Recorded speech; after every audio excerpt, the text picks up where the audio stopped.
8 Kasım 2025 Dilovası'nda parfüm deposu katliamı yaşandı.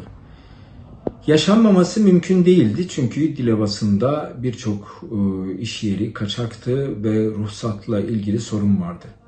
Onlardan sadece birisi Dilovası parfüm deposu katliamına neden oldu. Aslında daha yüzlerce belki binlerce böyle tehlike var. Çünkü inanılmaz bir iş güvenliği eksikliği ve dikkatsizlik hakim, görmezden gelme, vurdum duymazlık yoğun bir şekilde yaşanıyor. Orada ne gibi ihmaller açığa çıktı? 1, 2, 3 diye sayacak durumda değiliz. Bir büyük ihmaller zinciri var. Bir büyük silsile var. Ve neresinden tutsanız elinizde kalıyor. Gerçekten öyle. Yani bu kazanın olmaması mümkün değilmiş. Onu gördük. O kadar büyük ihmaller, eksiklikler var ki ve kaza olabilir, gelin buraya bakın diyenler var. Ve buna rağmen bu ihmaller zinciri devam ediyor ve en sonunda bu katliam gerçekleşiyor. Hani bir kaza diyemeyiz. Hani kaza nedir? Tüm önlemleri almışsınızdır. Böyle bir işte bir yerden bir taş yuvarlanır. Şu bu bir kaza olur. Hiçbir dahliniz yoktur. Kaza olur. Hiçbir suçunuz, günahınız yoktur. Kaza olur. Ama bu bir kaza değil. Bir cinayet, katliam ve inanılmaz bir ihmaller zinciri. Ali Osman Akat. Biz onu mahkemelerde izledik. Son derece şaibeli bir isim ve iktidar yetkilileriyle birçok fotoğrafı var. İşte sarayda fotoğrafları var, AK Partili yetkililerle fotoğrafı var, çeşitli iş adamları derneği kurmuş, oradan fotoğrafları var. Bir imaj operasyonu yaptığı belli olan bir kişi ve bu kişi ve yeğenleri bir şekilde ilişkililer. Mahkeme bunu çözmeye çalışıyor. Bir taşeron ilişkisi mi var yoksa başka bir şey mi? Bunu çözmeye çalışıyor mahkeme.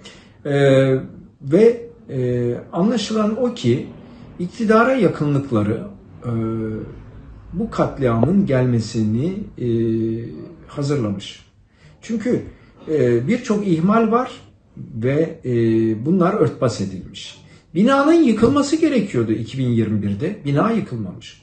Ruhsat var mı? Ruhsat yok. Kontrol var mı? Kontrol yok. Yani neresinden tutsanız bir ihmaller zinciri ve Ali Osman Akat mahkemede son derece rahattı.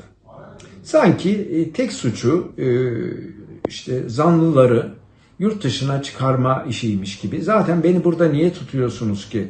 Ben büyük balinayım, efendim küçükleri gerekirse yutarım veyahut da onlara iş dağıtırım.